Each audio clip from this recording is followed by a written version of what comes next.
Evening, everybody. It's 9:05 on the Superstation. Welcome to What's on Joe Mind. We start a couple minutes late by design now. We try to give Brian a chance to wind up. We don't want to just force him off his stream. We don't want to make you guys choose. But hey, man, 5 minutes is 5 minutes. So we're here. We got to get out of the way. Beastmaster is over. Right. WCW Saturday night is on at 11:05, and we got to get out of the way. That's right. It's gorgeous Jimmy Garvin against the Z-Man Tom Zank tonight. Gonna be a good really? show. I thought it was just a replay of the Beastmaster. But anyway, that's in the rain delay of Braves baseball. Right, late night Beastmaster followed by Night of the Lepus. Before we get to any of that, plus our fun stuff, enjoy our kick-ass theme song.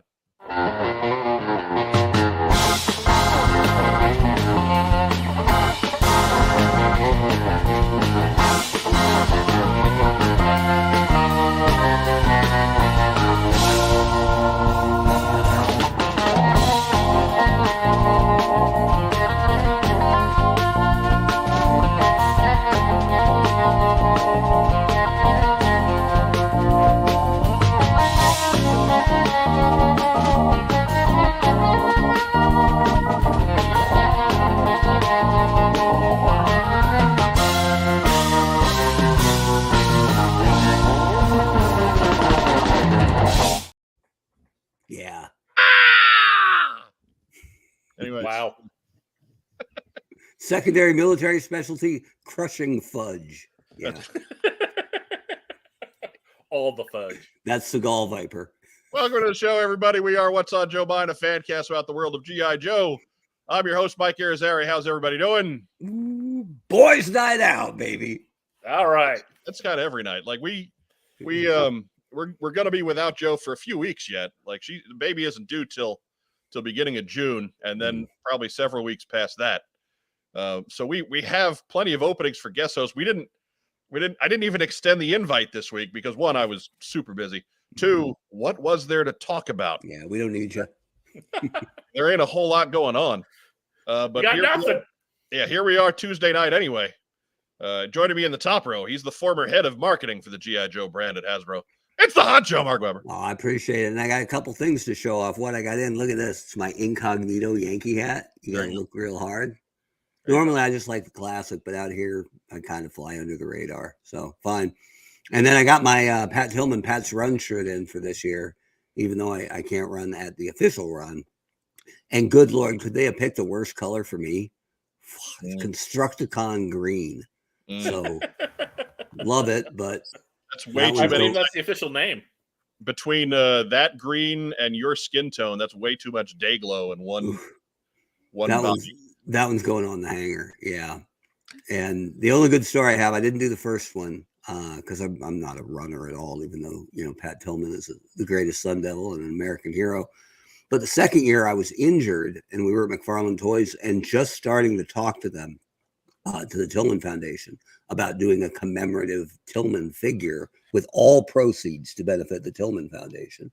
And I was talking to his brother-in-law, who was the head of the foundation at the time. And he's like, "You doing the run?"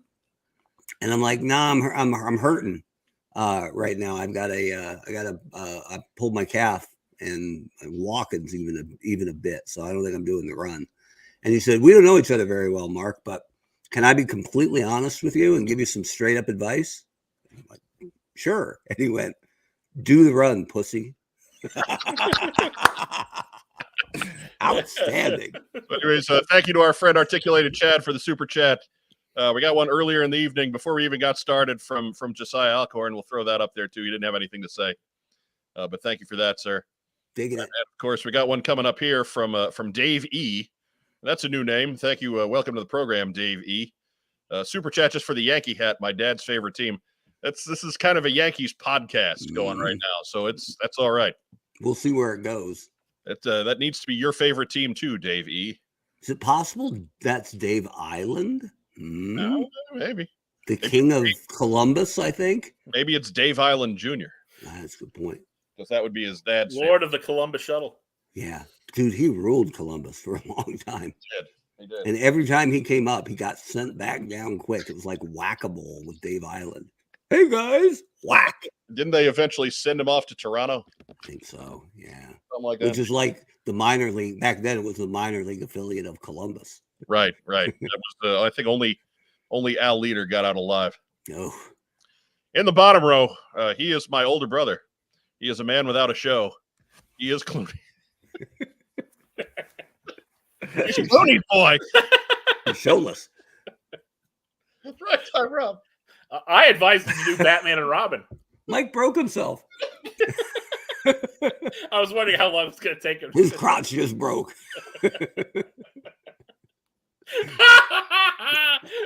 Oh, Clooney's boy, the greatest episode of American Dad, where they scheme to kill George Clooney. Just wonderful. Well, not kill him, break his heart. Well, yes. Yeah. Pendragon Designs and Toys says, how many beachheads? We'll get to that. That'll be a topic of discussion later in the show. We got a bumper for it and everything, man. I can't We'll stage our intervention. go giving that away in the first 5 minutes. Come on. Might be the biggest news of the week. So Right. just Yeah, hang on. exactly. Okay? Literally, there was no actual news this week. You expect me to give away the beachhead count now? Mhm. Come on, man. Come on. But Dave E says, it is, but I used to mess with my dad saying it was the Mets. Well, that's okay then. That's Mm. causing some chaos. So long as your heart's in the right place, you can say whatever you want. Deeds, not words. That's it. Craig Cohan has a rack time. How many weeks of school left? I have 5.5. I think we might be 6.5. Maybe you can go to Craig's school. We're going until the weekend. Basically, right up until Memorial Day. But if you're catching us on Facebook tonight, go ahead and give us a thumbs up, give us a heart, give us a little huggy guy. We do love little huggy guy. All that stuff really pushes the algorithms over there. Be sure to leave a comment, ask us some questions. That's all we got going tonight. Questions. If you're catching us on YouTube, remember SuperChat is active tonight. So if you got something you absolutely got to get on the air, that's a good one. That's a good way to do it. We do have some letters that have been sent to us through email. Those, of course, get priority. But past that, man, if you got a question, super chatting it to us. That's the way to do it. Be sure to like the video, hit the button down below with the thumbs up. Give us a subscription. Good Lord, do all the good YouTube things and get those algorithms moving too. We got crazy retention on this channel, right? Like we got 1,200 subscribers and half of you tune in every week. It's nuts. We got people out there that just that would kill us for our retention rates, but there's only 1,200 of you. So keep spreading the word. Nothing works like word of mouth. Certainly not our social media. All that's down below too. So be sure to give us a follow on Facebook, on Twitter, on Instagram. I think we're on Post. I think we got a TikTok still. Not too much happens in some of those places, but whatever. I mean, it's pretty clear that our fans have issues, right? Right. But what they need is subscriptions. Yeah. Come on now.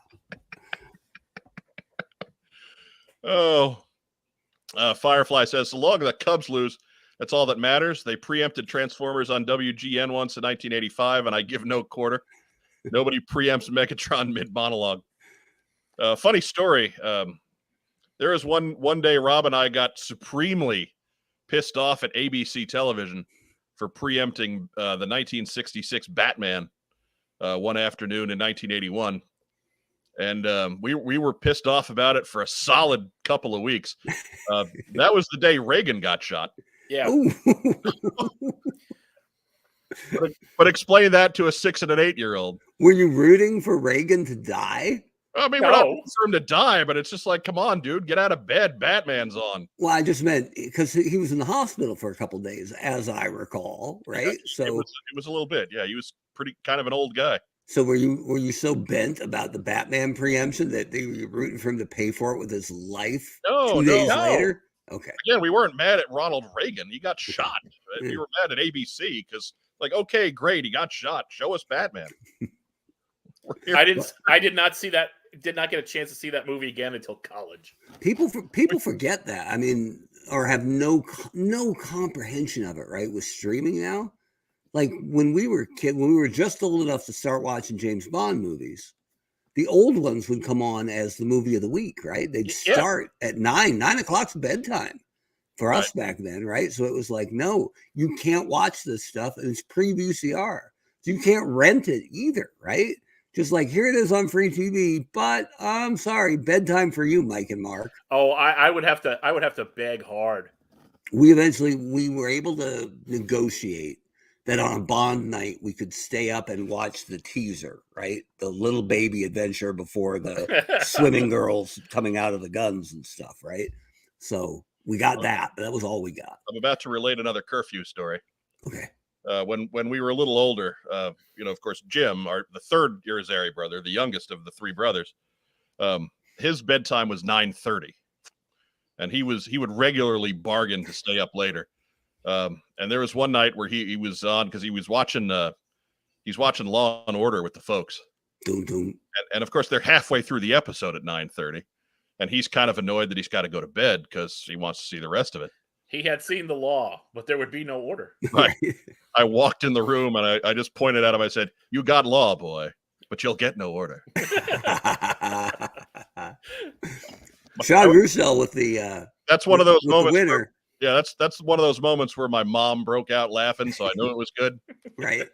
Sean Russell, thank you for the super chat, sir. He's not going to be any less shot after Batman. Exactly. Sean knows what's going on. Sean and 6-year-old Mike are like this. Sean and 8-year-old Rob are like this. We stand unified like Boy Scouts. But it spawned the SNL sketch once again. Buckwheat has been shot. Yeah. And that was something else we got in trouble for watching on TV. That was SNL. Yeah, that specific episode. There was one weekend our grandma was watching us, and she let us stay up way late, and we caught that episode of SNL. Was it that one? It was that one. Buckwheat getting shot? Yeah. I don't even remember what episode it was. I remember being, again, a small child and just being like, should I be laughing at this? And they just kept showing the video over and over again in slow-mo. Turns out, yes, I should.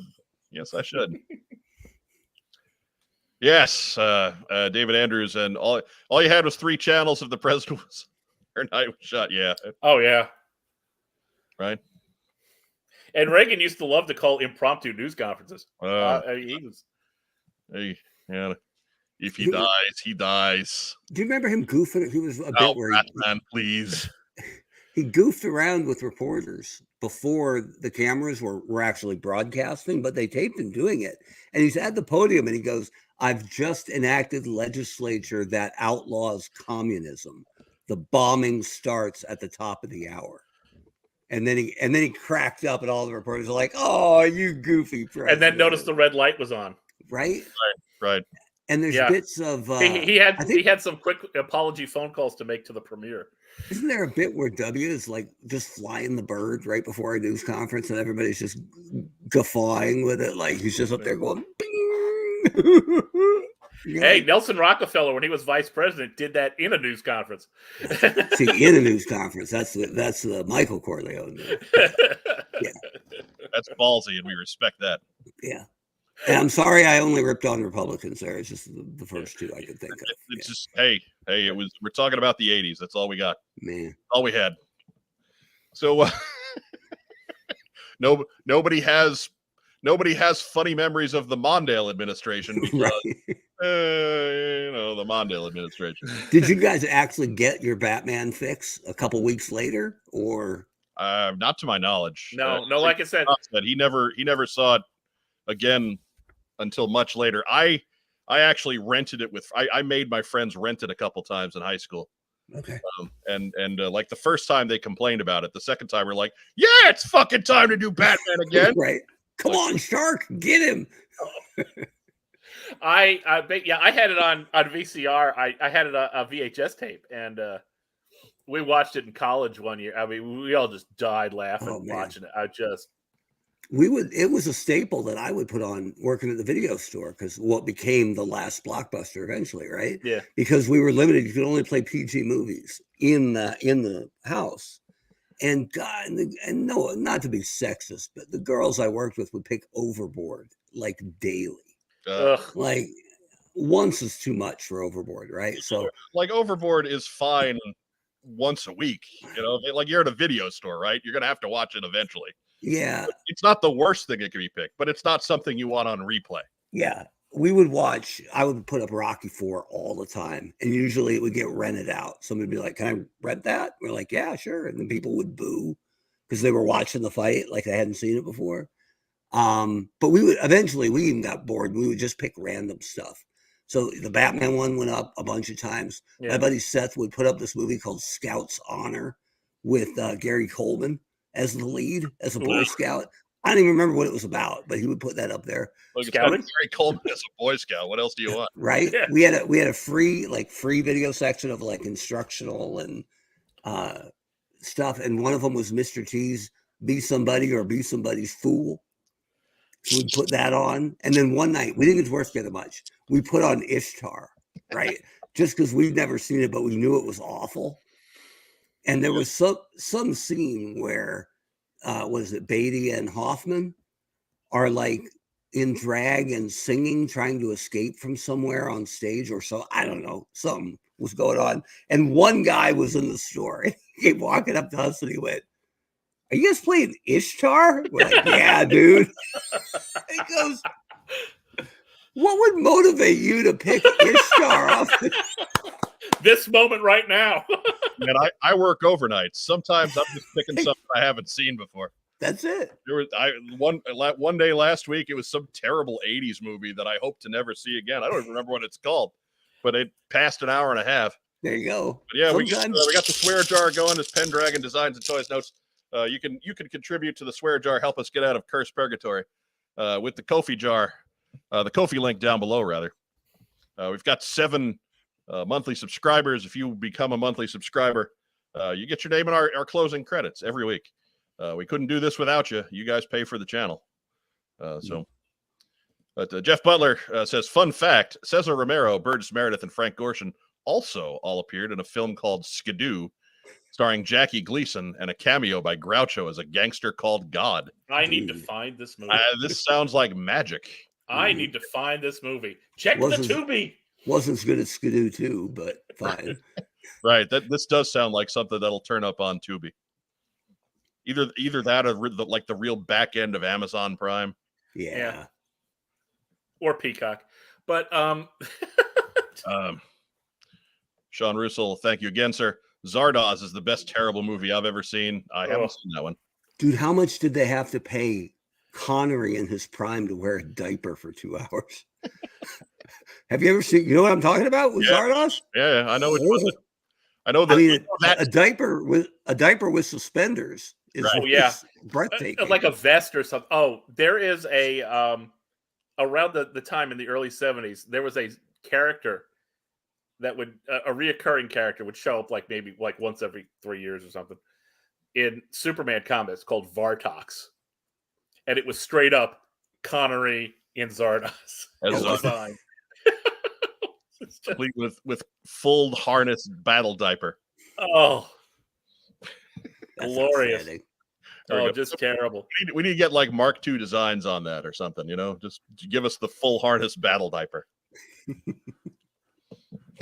Diaper Viper. That's enough cool stuff out of you guys. Yeah, fine. Please. Hey, we're full harness battle diaper. We're waiting for the DC multiverse figure of Vartox here, McFarlane. No, we're talking. He'll get there. He'll be away with 5 other Batmen, but yeah. Harry Nilsson sinks the credits in Skidoo. Oh wow! Oh hell! Oh, we're in. Oh, I'm looking here. Carry on. I'm going to look up and see where it's streaming. Write that down. Write this down. Yeah. It's got to be so much better drunk. But I do want to throw a quick apology out there. Last week was a textbook exercise in never live stream in a bad mood. And Lord, I was in a terrible mood last week. So I apologize for all of you who sat through what was a 2-hour bucket of piss. But it happens sometimes. That's live broadcasting for you. Clear, we're human beings. We're not playing characters. And every so often it happens. I would describe Mike from last week as slightly punchy. I think it thankfully it kind of morphed into that. Mm-hmm. Wow, I was stuff had nothing to do with this program. Had nothing to do with any of you or anybody here, or just I was just in a bad mood, and I let just bad stuff. Dark Mike. Yeah, just don't never be that angry in live stream is really the Yeah, don't podcast angry. Mike, Carol Channing's in this movie too. oh my god. Diamonds are a girl's best friend. Up yours, young people. Her Family Guy cameo was the greatest. Josiah Alcorn says, which wrestler autobiography is to be banned in Florida first? All of them. Mark Miro, right? Because he was Johnny B. Bad. I don't know. Probably Bret Hart's because it was good. I did like Hart's autobiography because he was just completely open about how unfaithful he was to his wife, right? Like, yeah, he gave you the warts. He did not give you the glorified version of himself like so many of those guys tend to do. Yeah, I think that's why Bret Hart had a far shorter career than a lot of the greats. We were unfortunately robbed of a lot of prime years from him, or maybe not prime years, but that 40s run that guys can still have pretty good. We didn't get that from Bret Hart because of injury, but I think that's why we still connect to him more so than some of the guys like Hogan. Right. Well, it wasn't just the injury; it was that WCW wasted him for 3 years, right? All the stuff they could have been doing in what ended up being his last run, right? They didn't know it at the time. Yeah. But they could have done anything with him and it would have been more than what they did. Even if they just had nothing to do and said, just go mess around with the mid card for a while, we would have had Hart Jericho, Hart Eddie Guerrero, Hart Benoit. I know, but at the time, I mean, come on. Diana Davis with the suggestion, you want fun with a slight tang of cheese. And who doesn't want their cheese with a slight tang? Go find Danger Diabolique. I believe that was like one of the last episodes on Comedy Central of Mystery Science Theater. That's right. And it's fantastic. So I can't watch that movie without silhouette robot on the screen. That's a good one. It's not quite Manos, the Hands of Fate, but the all-time king of that show is Mitchell. But AV says screw Goldberg, and I kind of agree there. Watch the kick, he told Brett. Pendragon says, "Don't you trash Hogan, brother. What'll all the little Hulkamaniacs say?" I think our feelings on Hulk Hogan are summed up best by the Iron Sheik's Twitter feed. I think you need to go subscribe to that. My favorite bit is when he goes for a holiday and it's just like, Happy New Year to all of you out there. The Sheik is nothing but love for all of you, except the jabroni Hulk Hogan. Dave E notes that Brett did wrestle Benoit as a tribute to Owen in WCW. Yes, he did. Yep. But Mark's talking about like doing a program, like a thing, right? Like Brett Benoit for 2 months with a pay-per-view match at the end is fantastic. Yeah. Brett Booker T for 2 or 3 months would have been fantastic. Yeah. Like I'm not even talking about getting him in the heavyweight title scene. Just throw him in there with your workers and make him go. Hart and Page, right? Hart and Savage at the lower main event, like just would have been amazing. Just would have been amazing. They had Hennig for a couple years. You couldn't have done Hart Hennig. Most of that they had Kurt Hennig. Yeah, man. Yeah. Anyways, so what do you say we get to community calendar? Oh yeah. Woohoo! I gotta play one of our many calendar intros from our friend. Wait. Do you pick them ahead of time, or are there a bunch and you just like spin the chamber? There's a bunch, and I forget which ones are which. So you just spin the chamber and let's go? Yeah. Yes.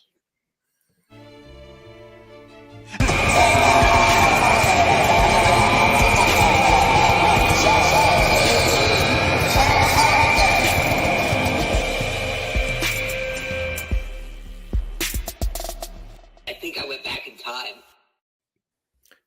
Disturbing. Big fan of Ghost Phoenix. Big fan. I'm about to say, I think I found Mark's favorite. Yeah, I like Ghost. You know which one's that one? Because you think it's over. It's not a Ghost Phoenix; it's a Ghost Parrot. And then it's just randomness for like a half second at the end, right?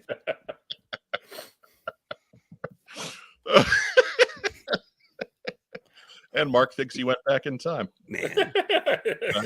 Hodge Chow not doing so well. Yeah. Hey, he's doing well enough to type that. Right? It can't be that bad. Yeah. Maybe he's just got a translator. So anyways, first up, of course, we're coming up on the date. Like, we only have to do this one more time. Wow. But the Greater Adirondack Toy and Comic Show coming up on April 30th. It is the first convention appearance of the voice of Zorana, Lisa Raggio. So if you're going to make that show in Lake George, New York, be nice. Be nice. Come on. She just found her way back to the fandom. Be nice. More details available at Greater Adirondack Toy and Comic Show.com. $5 admission up there again, Lake George, New York at the Holiday Inn. You know, the one by the highway, not the crappy one. Yeah, I'm looking at that Zorana box art, which I've seen a billion times in my life, right? Right. Did they forget to draw like the handle on the gun? Maybe it looks like it. Look, it makes more sense that way. Yeah. I'm no doubt, Boo, no doubt. But I mean, that's like that's the Rob Liefeld version of drawing weapons, right? You just draw a fist and then put a gun on top of it. Right. Sure. So actually, you draw make a fist and draw just a rectangle on top of it. Right. If it wasn't for the fact that I can see the right foot, I would think maybe that was Liefeld's art. But anyway. Leave poor dead Hector Garrido alone, would you? I'm not making fun of Hector. I'm just saying I expect better. You know, if it was Rob Liefeld's, it would be a potato with a box on top of it. And anyway, hey, I was defending Hector earlier today. Somebody had a still shot of one of Carson's streams with like the 5 guys all together, and they were just like, "This is Mount Olympus of GI Joe," and I'm like, no disrespect, but let's not forget Hector, right? Big deal. Right. Oh yeah, that's why I started buying them. Now I get that he couldn't make the panel, but yeah. He tended to be the one. There aren't a lot of photos of him with the other guys either, because he tended to, you know, he was not on site. They got things sent in from him and to him.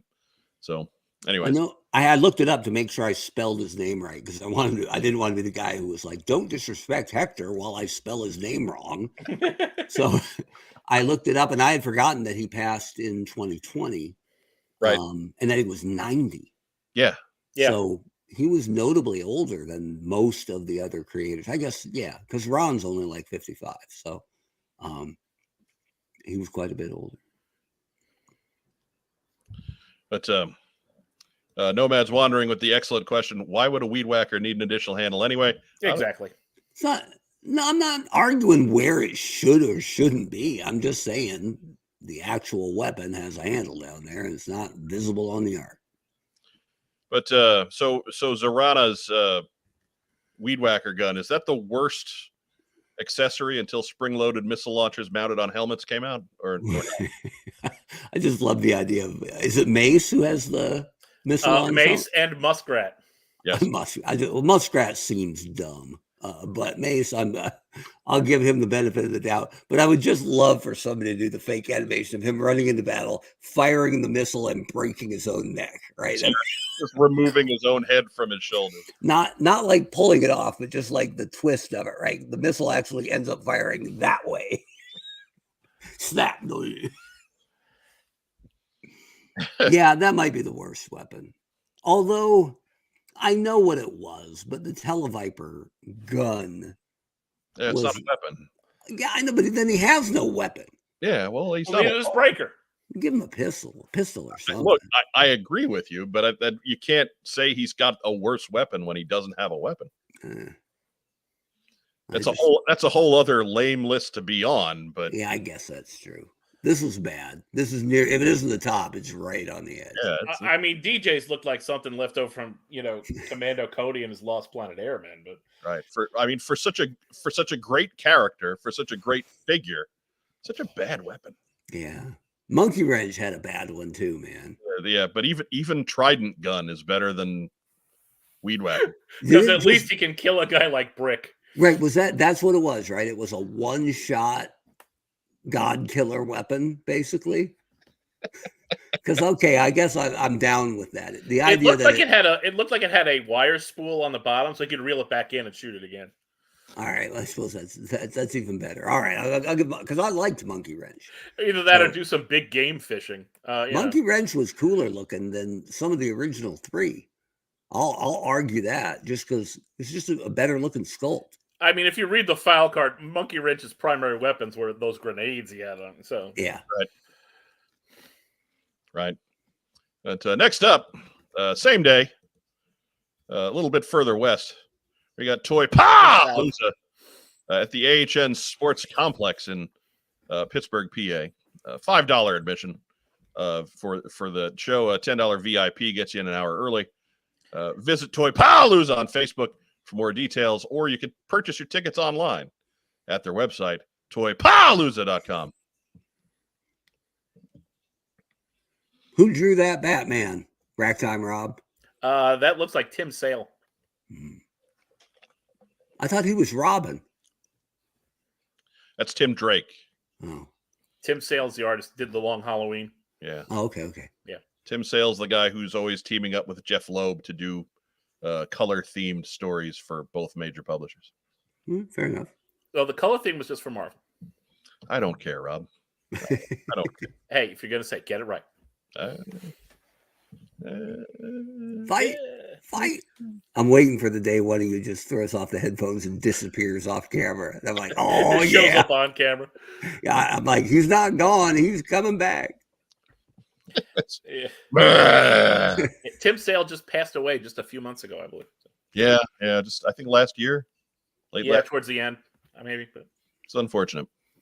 Look, I'm not going to make fun of a guy's passing, and I'm not going to be grammar Nazi either. But Jake Rose's post doesn't make sense.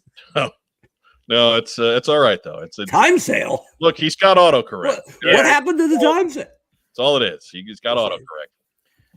Yeah, and to my phone and its autocorrect, I'm never trying to type ducking. Ever. Yeah. Never trying to type that. Bjorn Jakob Bjornsson or Benoisen, Voltar's SMG is the worst with that stupid fin in the back. Well, yeah, that's a strong contender. Because you couldn't hold it at all, right? Other than that stupid diagonal bit you could do once in a while. It would if the full moon was positioned at the right spot. Yeah, it was no good. You know the ones I hated the most are a lot of them came on the weapons trees towards the end of the line. Is when they give a gun that had just the most gigantic handle ever. And an experienced Joe fan would look at that and go, yeah, forget you, man. You're never going in that guy's hand because I know better. Right. But a kid, got to whittle that down. right? But a kid, like that one really long rifle with like the fire hydrant handle. Like that a came with the brand Rock new Viper. kid Yeah. would be like, oh, cool, pop. Come on, that is a thumb killer. I got a bag full of stuff with the 93 Beachhead. Okay. Here, and it's I'll real quick. I'm gonna put this up in the big window. But they're all yellow. Ugh. So you got the Rock Viper machine gun. Too big. I think that's recoil's thing. That thing was stupid. Terrible. In any color, that's dumb. You got Shockwave's pistol, which is a good weapon, but it's banana yellow. Yeah. Big handle. Big handle don't too. lose it. Big handle. Then you got the knife, which again, good weapon, banana yellow. Banana yellow.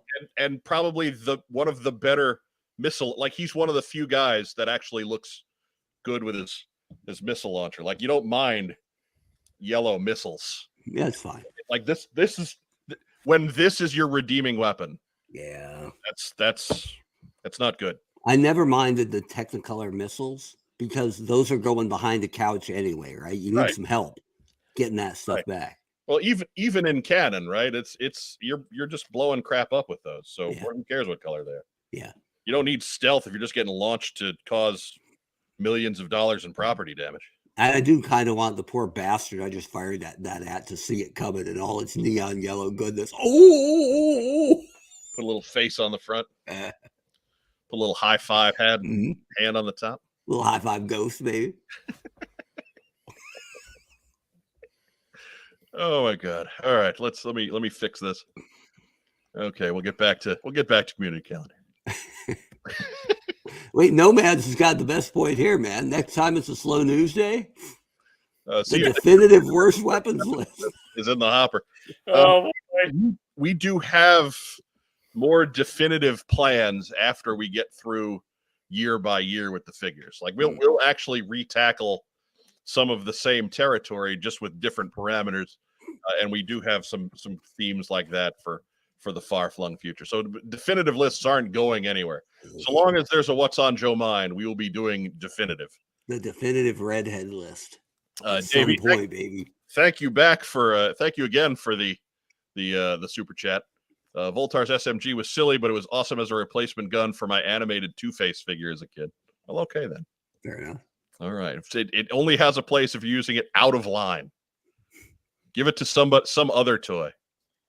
I wasn't mad at his gun, even though it wasn't great. I was mad later on to find out I put Voltar's backpack on wrong forever. For 30 years, yeah. Yeah, forever as a kid. I thought that was like a thick antenna for a radio backpack. Yeah, like didn't the club get you straightened out on that when they did him in what was it, figure subscription service? Yeah, it was the and I'm like, hey, Geeky the Buzzard there. Yeah, good thing I had some cachet with them already, because I'm like, hey, the backpack's backwards, and they're like, oh, we got another one. That was like 2017. Yeah, we got another one running the brand. Doesn't know a thing about Joe. Voltar popped out in what, 89? Yeah, 88. 88. I'm not the only one though. I'm not the only one who made that mistake. It's a long time. I didn't know. Can you imagine how bent that buzzard was for 27 years? Going cool, but the wings are tired here, pal. Right. Or what he's got to sit on there is. The ironic thing is that in the comics, that buzzard probably picked the corpse of Voltar himself.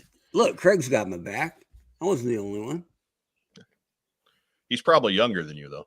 Did it show it correct on the art? I think on the art, the buzzard was flying. So that's it. We got if it was correct on the art, I would have followed suit. And then the one that confused everybody, the Battle Armor Cobra Commander. Which way does that backpack go? You're right.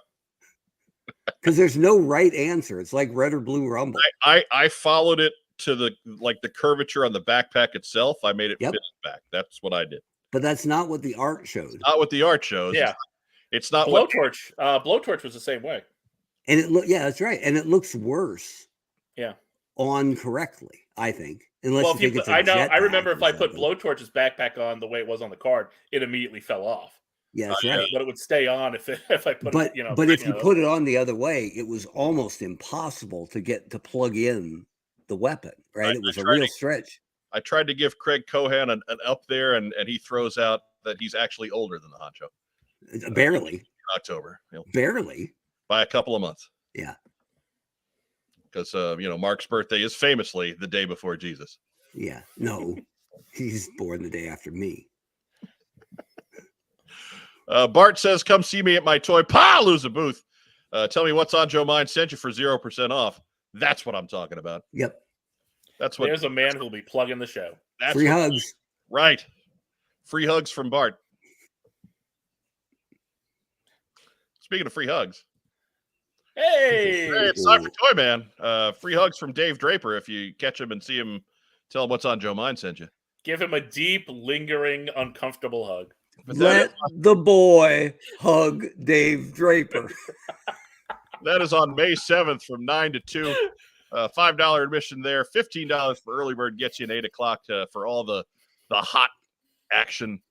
And I'll tell you, early bird at Toy Man is worth the $10 because that's when the really weird and rare stuff gets swapped around between those dealers. You can get in on that action. But that is in the Machinist Hall out in Bridgeton, Missouri, just outside scenic St. Louis. Absolutely worth the trip. If you're within even a couple hours of St. Louis, they do this show 8 times a year. So you hear from them a lot, hear from us a lot about them. But I cannot recommend it enough. 2 full stories in that Machinist Hall full of toy dealers. It is just amazing. So check that one out. It's where the big kids go to play. Mm-hmm. And the big drum. And the big drum. And, that's Chris on the drum there. And he used to be pretty big himself. He's lost a lot of weight, though. He's still kind of big, but like now it's just he's big because he's 6'3". Give that man a hug too. Sure, yeah, go for it. He'll take it. He's a good dude. Mm-hmm. He knows who I am if he doesn't know my name. So, right. Anyways, did you ever do the "Don't you know who I am" line? No, That's no, great. I don't. So good. Because really, to Chris, I was just Dave Draper's buddy. Hmm. So he was afraid I was just going to go hug him at any point. So. One Sunday this summer, I might get back to Toyman. We'll see. Drag Racktime Rob out to St. Louis for a day. Mm-hmm. Well, how long's that drive? 4 hours. That's doable. Yeah, no, that's all right. That's a weekend trip. Holy smokes! Bart says I'm 6'6". I give big hugs. You don't have a choice to give big hugs. I didn't know Bart was a monster. Good for you. Bart's huge. Bart's he's the heavy in our tag team. That's right. He's diesel. In our our stable. That's it. He's the heavy. We just need to get him one black fingerless glove that he could pull on menacingly. Oh. With studs on the knuckles. It's a good gig, Bart. The heavy doesn't even have to wrestle. Just snarl. Yeah. Like Big Dick Dudley. Yeah, that's it.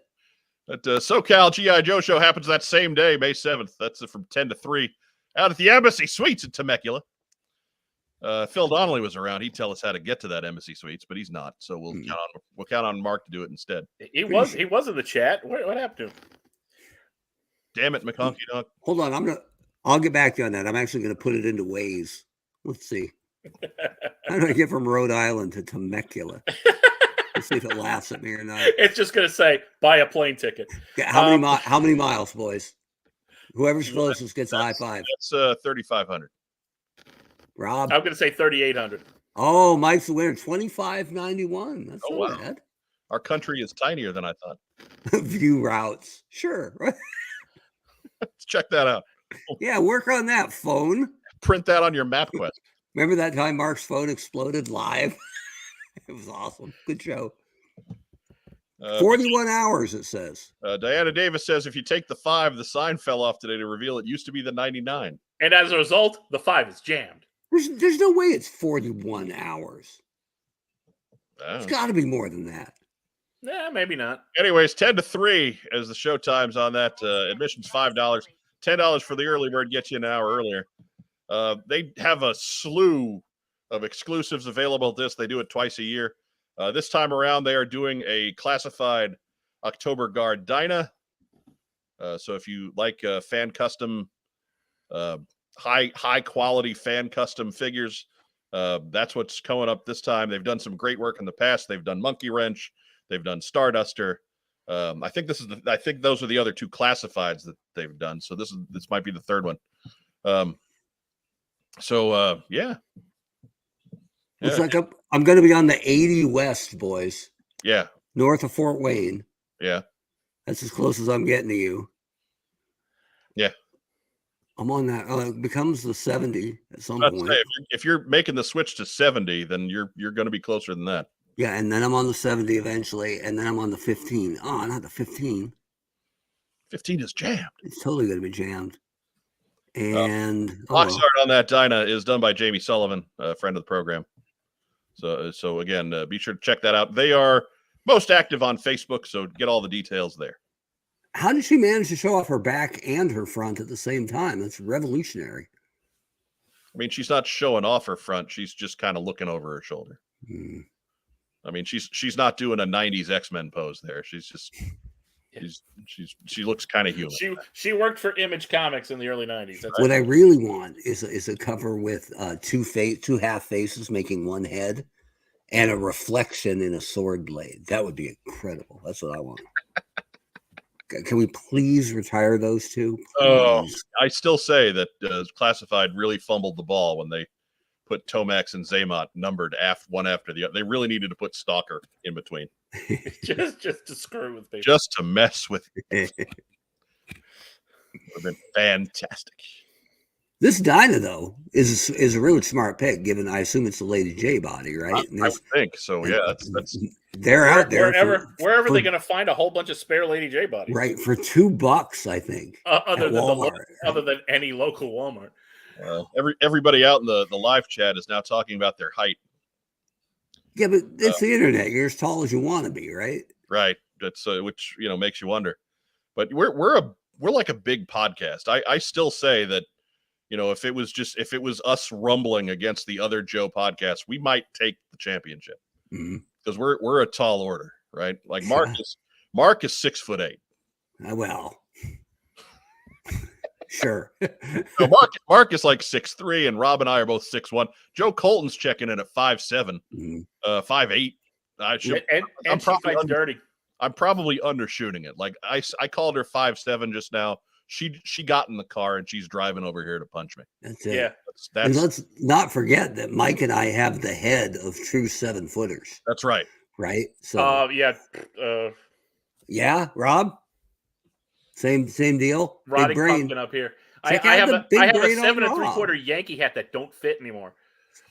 That's the story of my life because I like fitted caps, and your guys too probably is seeing what I like, reaching way in the back, pulling it out. Nope. Yeah. 7.5. That's as far as we're going at this. Looking for that 8. Yeah. 7 7/8 is where mine start. Like sometimes I can get a 7 7/8. I've never worn an 8. An 8 would be too big for me, but I think Bruce Bochy wore an 8. Bruce Bochy is an 8 1/4. Oh, I know they said a 6-pack of beer fit in his batting helmet. Yeah. And then I think he got traded one time, and they let him take his helmet with him. Yeah, and they just painted over it. Yeah, the other team didn't have one. He called ahead, and he asked if the other team had a helmet that size, and it said no. And so he went back to his original team. I think it was Houston, and said, "Hey, can I just take this with me?" And they were like, "Sure, Boch. No one else wears that shit." Yeah, nobody else wears that. You're a circus freak, Boch. We need the second baseman and the shortstop to fit in that head at the same time. It'll ruin Dickie Thon's great Gazoo bit, but fine. Like when I was playing Little League, they had to make sure they always had an extra large helmet for the teams I was on. Like there was a little note in my file with Little League people that make sure you got the big helmet. Two words of that. Huge noggin. But that headbutt, man, it's devastating. Noggin, man. I'm protected by my lush head of hair. Yeah. Look, man, if the Samoan Spike can get 2 runs as a finisher, surely someone with our craniums could use the headbutt. Right. We could call it the big butt and everything. I can't fathom why no one gave Boris didn't give him the headbutt as a finisher, because that guy looked like Charlie Brown in real life. That he did. Like Charlie Brown with an angry beard. Right. My buddy from Eternal Baseball, Roto, was a soccer prodigy and showed up as a ringer once for our indoor tournament. And he showed up coming from out of town wearing a legit Charlie Brown shirt, the full-on yellow shirt with the wavy line. Right. We'll pick that guy. Me. Yeah. And the other guys are like, "Who's this guy?" And we're like, "I don't know, but you're gonna find out, maybe." Anyways, that's Charlie Brown, 4 goals. I hated being on What's on Joe Mind. That brutal chest cut.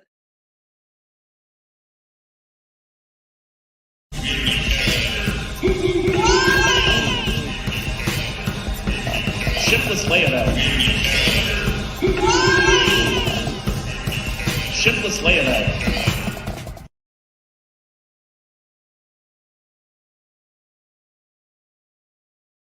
Which guy was that eyeballing me? It's Dusty. Is that Dusty, the trader? It's from that episode, yes. Okay. But you know what I love about that? If you as they're just sitting there blinking and stuff like it's just like a C-Lab 2021 episode. It's just fantastic. Remember, if you've got a show you want us to plug, send us to that email, whatsonjoemind@gmail.com. My life is a swirling mess, so I can't promise you that we're going to get it on the show if you don't send it to the email. The email, I can keep everything straight. So really remember, any important correspondence for the show, that's where you want to put it. I know we got all kinds of social media down below. By all means, follow that stuff. Do great. But when it comes to doing show prep, that email is where I'm looking first, second, third, and fourth. Get it there. What's on Joe Mind at gmail.com. So what do you say? It's probably time for the news at this point, isn't it? All of it. All of it. All the news. Both of it. I have so many community calendar intros. I can't find my news button. Oh boy. Hey, do it.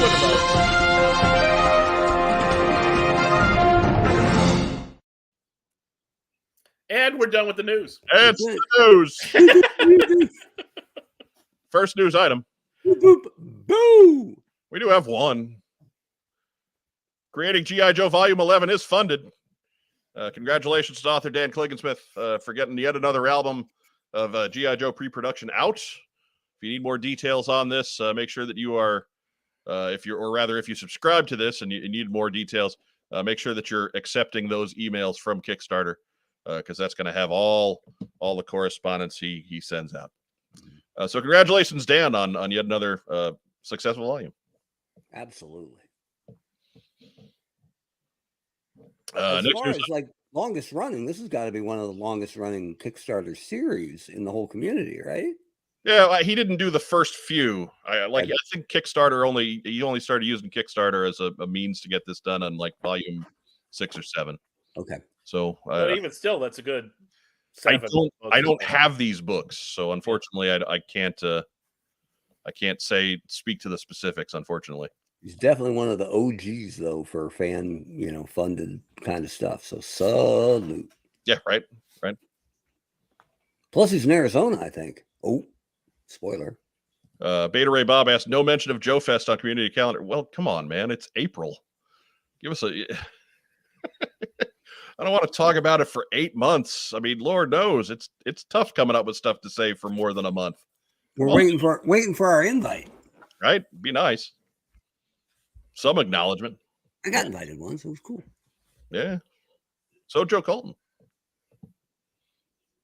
That was, I actually got I was on the same flight as Ron, right? First time I'd ever actually met him. Got to hang out with Ron and Virginia Rudat for a lot of that weekend. That was pretty cool. I was digging that. What's on Joe Mind? We only did panels at like 5 Joe Cons. So I don't know why they think nobody's heard of us. Right? Let's go. Whatever. We'll hop on our motorbikes. We'll be down there in less than 41 hours. Less. Considerably less. We'll go there on our way to Temecula. Right. It's a detour. We'll route through Temecula. Mm-hmm. But next up. Next news item. Sorry. Boop, boop, boop, boop, boop. I screwed up my own cue there. I'm sorry. I was muted. We got a week left on Legends of the Hidden Force. Basically, through the weekend, you've got to pledge on this one. Goal is $50,000. Last I saw this evening, they were at 33, so a little work to do here. I got a feeling they'll get to that initial funding goal, but if we're looking at cool stretch goals, start spreading the word. We got some work to do here. Plenty of details. If you go back and watch What's on Joe Mind 256, that's just a couple weeks ago. We had Darren, who's the president and founder of Whiskey Jack Toys. We went all through every character in that Kickstarter. We had a great old time with Darren and answered a lot of questions. So if you've got you need more details, that's a good spot. Or you can check it out on Kickstarter at Legends of the Hidden Force. And then get that purple guy, that gradient evil ninja with the throw punch dagger, dude. Yeah, like he's in wave 2, so he's not a tough get at this point. Come on now, get him. It just occurred to me, this is our 259th TeamStream, right? Yes. But the Eternal Baseball podcast is on like 74. Yes. I'm catching up. I'm gonna get you guys. No. Yeah, do the math. Yeah. Wait. I mean, because this show's only weekly. I do the podcast every Sunday. Let's see. It's going back on. You'll be there in no time. You're right in the rear view. You're right there. I'm coming for you. But going down the old pageroo here. I don't remember when the first TeamStream was. What am I looking for here? First live episode of What's on Joe Mind. Also known as Independence Day for Mike, because he got what 5 to 14 hours of audio editing back out of his life. Yeah, it was a lot. When we did virtual JoeCon, I mean that was I'm proud of virtual JoeCon. Make no mistake. We did 6 shows. We released 6 shows in 6 days. We did a game show with Brian Cummings and Morgan Lofting and Zach Hoffman. We did Jeopardy with them, and that was the finisher. That was the crowning moment on the Saturday of that week. And damn, that thing broke me. But, if you've never edited audio before, like long form audio, you have no idea, right? Yeah. Just yeah, it's we really, it's one of the moments where we owe Joe Colton the presence of this very program, because she was really the one that had a plan for stepping up and making the transition over to YouTube as a weekly live stream. That's really a Joe Colton project. We have as far as regular episodes go, the first live episode of What's on Joe Mind was number 124 on June 26th of 2020. So wait a minute, I'm even closer than I thought. That's right. So we've done over 130 of these in the last not quite 2 years, not quite 3 years. So that's still less overall work than probably 1 year of audio podcasts. Oh my god. Yeah. It was. Plus, yeah, I mean, look at us, sex sells, baby. I know what half of you are here for. That's true. That's true. Sorry, ladies. Yeah. They're here for Clooney's boy. That's it. All right, look at this. Oh, I got a backup ring just in case. But guess what, folks? That's the news. Sting it.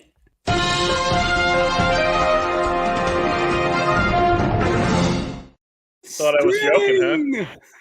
Yeah, that's the news. That's all the news. That's the news.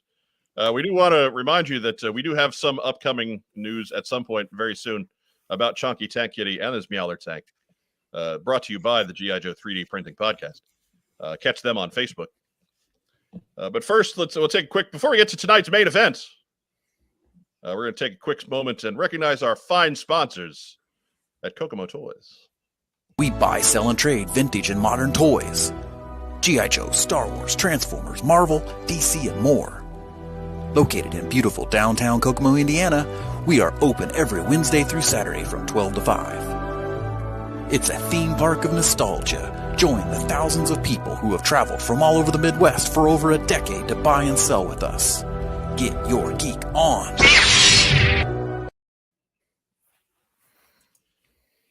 Matt Rubin asks, wouldn't the pinch hit for Hooded Cobra Commander count from March 24th of 2020? Kinda, not really. That was I don't want to discount the effort that was put in there, but really that was me stepping in for Brian as a means of finding out if I could do this. And it didn't involve Mark or Joe. So, I mean, it's not so much a team stream at that point. It's just Mike filling in the host chair for Brian, and take that for whatever mileage you give it. But Torpedo Mike does have a point. Bleeping is bleeping funny, and it is. Mm-hmm. It is. That's why when we do pre-recorded episodes that you guys don't watch, so I don't do that many of them. But when we do pre-recorded episodes, I will still try and bleep something out, if for nothing else, so I can use the line "bleeping is bleeping funny." Mm-hmm. Mad Rubin, I remember watching it. I don't remember the content. So anyways, we're going to get into tonight's main event, and that is Mail Call Live. Yeah. And we are going to answer these 3 questions from our viewers. If you have any questions that come to you, a great way to get those noticed would be with a super chat, which is active for this episode. That's right. So first up, hey guys, assuming Skybound / Image has the Hasbro license, the earliest they will be out is now July. Image just released their June solicits, and I got this a couple weeks ago, and obviously nothing was announced. Sure hope they know what they're doing. Number 300, that's GI Joe number 300, came out back in November. Love and hugs, Brad Glenn. So no question here, but Ragtime Rob, you're our comics guy. What do you think about all this? I understand wanting a little bit of dust to clear from the end of IDW to, to whoever gets the license, but you would think that something would have been announced by now, don't you? Right. At least a date where we know things were picking back up. Yeah. I mean, to paraphrase earlier in the episode, we know he shot. Show us damned Batman. Mm-hmm. Right? We just let us off the hook on something. Let us know who the publisher is. Even if you don't give us a date on the release, how about the name of a publisher? That would be good. Get yourself in the news.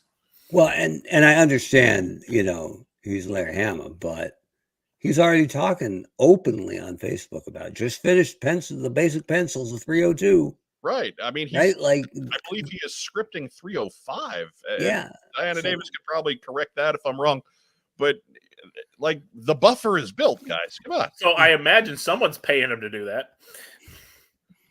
Right? Only Diana Davis knows. I mean, Larry can do what Larry's going to do, but I think the reason Larry's doing what Larry's doing is there isn't a real, tight control over this ship about when they're going to announce whatever. Right. Well, whatever Larry's doing, he's not the one who's in charge of, releasing the information as far as when these issues are going to press. No, but if they were screwed down, right, they would have talked to everybody and said, okay, radio silence. We're going to have our big reveal at, right. Joe Fest or whatever. I mean, at this point, they're probably, you're looking at them possibly waiting for San Diego Comic-Con, which is the end of July. Yeah. Yeah. Figure Six Pack says, did Karl Malone deliver the mail for the mail call? No, sad story. John Stockton went insane. So and Karl Malone was already insane. So we don't need him. We did get Cliff Clavin. Right. I don't know if you know that the ancient Sumerians were actually postal worshippers. Yeah, we had Cliff Clavin. We had Willie Lumpkin. We've had for a while there. Newman. I tried to put famous mailmen on our mail call episodes back when they were normally part of the rotation, and I just ran out pretty quick. So, I think the only one we're missing is Dagwood Bumstead flooring his mailman on the way out the door. Yeah, Herb. I forget Herb's last name, but I don't want to go Dagwood. He's kind of weird looking. He is, but he makes a mean sandwich. Was he a postman? No, he wasn't. But one of the bits in that strip was always he would be running to work late, and he would just slam into the mailman on his way out the door. And how late was he? The mail gets delivered here at 3 p.m. Right. Talk about I don't know. Maybe they're early layabout. Shiftless layabout. Dagwood. Yeah. Well, now you know why Mr. Dithers was always upset with him. Right. I don't know what blind he saw in him. Right. But so we're with you, Brad. I know this isn't so much a question as an expressing of frustrations, but we're there with you. We'd like to know too. And yeah, probably San Diego at this point, isn't it? Hopefully they slip and maybe solicit something before they should.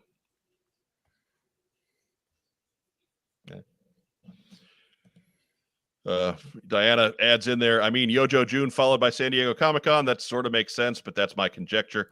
Yeah, we get you. It's just, as the letter says, 300 is back in November. You can at least tell us who's going to publish it. You know what else makes sense? Not giving an officer helmet to a trooper. And keeping your AK-47, your Dragunov rifle straight. Oh. Not putting lipstick on Falcon. Just saying. Well, I mean, that 3 3/4 grunt figure in the retro line got some pouty lips, so maybe they were running on momentum there. They're less pouty at the smaller scale, though. Yeah. Grunt looks like less of a hussy. Yeah. Anyways, Less of a hussy. as David Andrews says, the mailman was Dagwood's neighbor, and where I live, my mail usually comes in about 10:30 a.m. So, look, I've lived in places where the mail came really, really early. So I don't know. I remember as a kid waiting for Major Blood and other mail-in figures, and on days where we had no mail to go out, I would still put the flag up at the end of the driveway, just so I'd know whether the mailman had come or not. I bet he hated that. Probably. Bet he hated that kid. Whatever. I mean, young you was kind of a dick, Mark. No, I was good. Like Pretty much. Tim That Roberts. mailman's Tim name. Roberts Tim would Roberts argue. Sr. Yeah, Roberts gave a different review of your behavior at the time. I suppose that's true. I was good to most people. There were a couple. Anyways, next letter. Spider-Gwen. What? Oh, I just articulated Chad referenced Spider-Gwen, and I got so excited. Man, tell me when you want to reference something in the live chat. I'm sorry. It was an instant reaction, right? So points. San Diego crowd cares more about Final Fantasy and Spider-Gwen. Yeah, they kind of do. Like I said, we're all on the same page with this. Give us something at this point. It's been almost 6 months. I'm sorry, that I went squee live on that, but Spider-Gwen's my favorite, completely unnecessary, creatively bankrupt Spider-Man ripoff character. By far. Are you accusing Marvel of just cashing the check? Jesus. Imagine having that sandbox to play in and just go, no, we'll make a bunch of Spider-Man. It'll be great. That comic editing is a lost art. Ooh. Yeah. Yeah, I know the big two have done an awful lot of continuity restarts, but man, Marvel needs a continuity restart. As long as they keep every goddamn Spider-Man. Look, I'm even okay with more than one, but let's rein it in a little bit, right? Just maybe they should have as many. Well, they got a couple Wolverines, right? Get all them Wolverines out there too. In the last 10 years, we've had, and this is like Miles Morales is beyond 10 years old, so he's not included in this. But in the last 10 years, there's been a good 7 or 8 major Spider-Man type characters introduced. Like I get Miles, right? I understand that. Like they had a whole other universe, and then that kind of fell apart, and Miles is here now. So okay, sure, fine, why not? But wow, let's just keep milking that cow. How many Spider-Men did they have up through like 2003? A few. Really? But like the clone one, right? There was a clone. One. There was Future Timeline 20 Spider-Man 2099. Mr. Miguel O'Hara. But he was in the future. Yeah, specifically. And the clone was dead. So I don't have any problem with like we're way in the future. Okay, and there's a different guy. Okay, but the idea that you might have a whole bunch of them sitting around pointing at each other or playing pinochle, like, just dumb. It's stretched a little thin. Like I'm not as throw out the multiple universe idea, because again I grew up reading DC comics, so Justice League, Justice Society team ups were my jam. So the whole separate universe thing is okay for me, but let's slow that roll, please, a little bit. Anyways, Jeff Butler says it's Joe Colton's baby that will arrive to reveal the publisher. And you don't know how hard we had to work to get that stunt pulled off. Right. That was a big licensing fee, but the new G.I. Joe comic brought to you by Wah Publishing. If you think we spoiled, the reveals, the classified reveals, well, just wait till you see this. Right. Boy, that's I will have more questions for the wrist lock at that point than anybody else. Yeah. Good point. Anyways, moving on. Hey, what's on Joe Mind crew? I just finished watching The Peacemaker and noticed a few G.I. Joe references and thought to myself, James Gunn must be a fan, or he could have made a good G.I. Joe movie or series. Indubitably, Daniel Rodriguez. James Gunn's a good filmmaker. I have no doubt that he could have made at least a serviceable G.I. Joe movie. He made a good Peacemaker series, for God's sakes. Right, He could probably make a good G.I. Joe series. But now here's where I will split hairs. In that most of James Gunn's superhero work there's a lot of inherent goofiness in all of it, right? Mm-hmm. Between Guardians of the Galaxy and Peacemaker, and it works in those properties. Yeah. These are obscure superhero properties. I'm not saying that G.I. Joe has been a property that has been devoid of humor, right? Because it's not. Mm-hmm. Whether it's shipwreck on the cartoons or sarcastic banter in the comic books, like there's funny stuff to be found, but it's not that kind of humor. Yeah. It's more of it's like the humor in G.I. Joe is a little bit more cynical by nature. Even on the Sunbow cartoons, it's normal guys encountering fantastic situations and being like, "Oh, here we go again." Mm-hmm. So, I think if he captured that tone, I think he could do it very well. But I have a feeling that James Gunn dealing with fantastic situations, as would be encountered with G.I. Joe. And their arch enemy, the horde of supervillains, known as Cobra. That would be my only misgiving on that.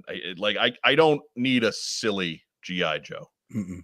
Totally agree. And James Gunn's really good at that one tone, right?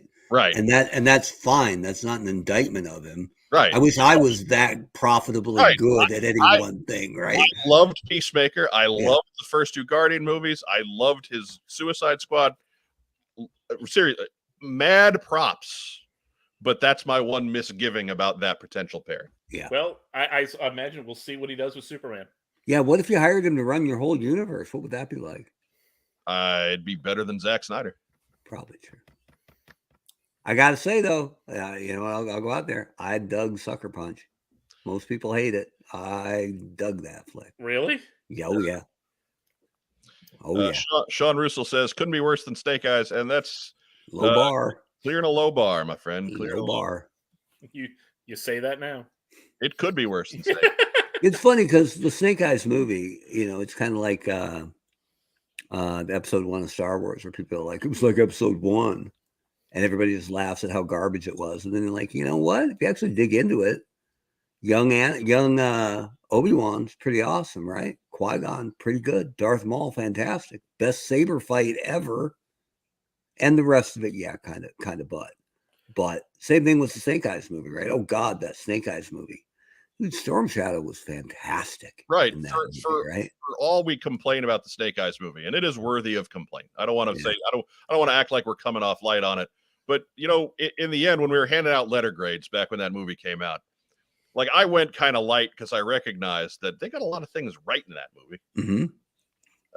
As far as characters went, the only one they got wrong was Snake Eyes. Right. It's easy to just remember the stink of it, but they didn't have a lot of screen time, but Scarlet, not bad at all. Baroness, not bad. Storm Shadow was great. Storm Shadow was fantastic. Right. Akiko was useful. Yeah, and didn't die, which was the biggest twist ever. Right. So there was a lot of stuff that was good in Snake Eyes. Just unfortunately, Snake Eyes wasn't good in Snake Eyes. And that's not an indictment of the star. He was only given the role. It was just Snake Eyes was more a bad movie in a technical sense than a bad movie in an acted sense. It was just a complete, I don't even want to say misunderstanding. They just felt they could change what made him the soul of a real American hero, at least from the Joe side.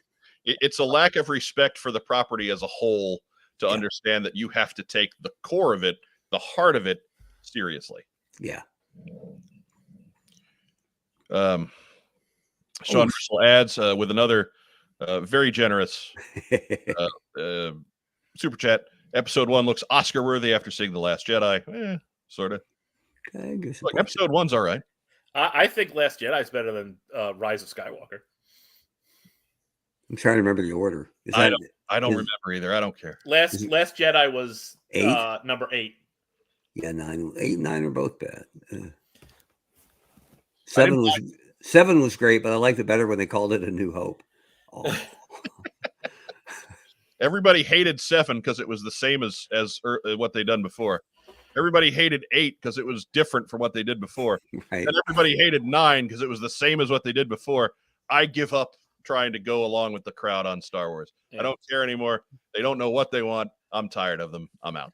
The best bit, I was working at Hasbro when the first trailer for episode 7 dropped, and all Hasbro set up weird. There aren't very many cubicles or even rooms with ceilings. Almost everything is open air vertically. And so you would hear the trailer going off all day long because people watched it 3, 4, 5 times, right? So, and it was such a good trailer with the payoff line of Ford saying, Chewie, we're home. And you would hear people just erupt, right? Just either clap or just go all day long, over and over and over again, right? So good. That, and one day someone hit reply all on like a procedural email that went to everybody. Oh, and it just kept getting replied to everybody all day. And then people would write back to it and go, stop replying all. And that would go to everybody. And it couldn't be stopped. It went all day. It was phenomenal. All day. Boom. Yes. Another one.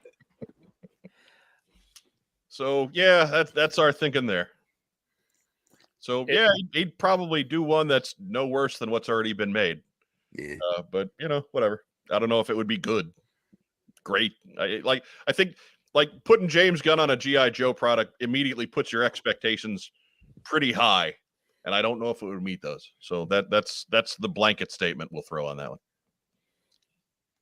Next letter. Hi, Mike and everyone on the show. I like his priorities. Not sure if I've ever emailed you from this address before, but I might have in the past. I really like the show and your passion for collecting GI Joe. It's a fun hobby, brings back all the wonderful memories from the past. I'm glad for Mike having this passion and bringing these wonderful friends onto his show every week to chill out and have fun talking about their hobby. Mark seems to be really a great guy and absolutely love his humor. Isn't that great, Mark? You're like the guy with the best pedigree on any G.I. Joe podcast, and you're just the funny guy here. That's right. I'm the goof. Typically in Hollywood, the redhead is like the sidekick or the goofy guy. So I'll be the Ralph. I'll be the Ralph Mouth. It's fine. The Ralph Mouth. The Ron Weasley. Yeah, that's fine. Hey, Ron Weasley got the girl. He did. Just saying. Joe Colton, love her passion and her for cosplay and hoarding every Red Ninja she comes across. She's the secret or classified leader of the Red Ninja clan. And the guests of the show are, of course, really cool too. Screw you, Racktime Rob. Apparently. The guys who spend time doing the Kickstarters to improve people's collections and Hood of Cobra Commander, also a fan of his channel as well. Also like when you guys just show off what figures you got recently. If you're an opener, review them on the spot live. I'd really like to see Joe Colton do that with you guys too. You just don't see women reviewing G.I. Joes, and seeing that could bring a whole new fan base. LOL. We'd like to do that with Joe Colton, but she's having a baby. Yeah. Getting her to plug the damn show is difficult enough. Yeah. Plug the damn baby, for God's sake. Right? Well, unplug the anyway. Good point. Yeah. Anyways, I've listened to your show off and on for at least a few years and watched the show several times on YouTube after Classifieds came out. Haven't seen or heard every single show, mostly because I used to do 3 podcasts myself. None about G.I. Joe, sadly, because I couldn't find anyone who really had a passion for it and wasn't embarrassed to do a live stream, ... or even audio podcast about Joe's. Why would you be embarrassed about that? You're doing a podcast, for Christ's sake. That's embarrassing enough on its own. Doing one about G.I. Joe adds no level of embarrassment. Your audience is looking for you when you do podcasts. There's no shame to be had. I would almost always be recording the same night as you were live streaming, mostly Tuesday, Thursday, and some other weekend days as well. But I'm currently not doing those for the time being. Just one Tuesday a month, I participate in my friend's stream, and normally every Sunday. So as far as the ideas, and I edited some questions out because we answered them back when we did the post Hasbro Pulse show on 254. Who's your favorite figure so far this year that you own? And he coaches us up to say, everyone say Ricondo. At the same time, make Joe Colton go crazy. And what is the deal with Recondo anyway? I hear you mention him as a joke all the time. I have absolutely no clue whatsoever why. What's the deal with Colton and Recondo? Have a good one. Can't wait for the next stream. See you later, Yo Joe. Admiral Akbar 1983. So that is the first question that Diana Davis has. You want to see Joe open the other hosts up, which that's why we don't let her play with knives. Right. That is something that we have contracted to her for our autopsies, but she is not allowed to kill us. So that's hey, look. All I know is that according to this letter, I'm safe. Right. Again, as part of your What's on Joe Mind contract, Joe Colton gets to do the autopsy, but she's not allowed to kill you. Bart says that Mark is the eye candy. That is true. Goddamn right. Again, clearing a low bar there, pal. Right. A low bar. Let me give you a smoky eye. The story with Joe Colton and Recondo, there was notably a cosplayer that made the rounds for a couple of years and was pretty prevalent in her area that used to dress as Recondo. He was an excellent cosplayer, but apparently a giant creep.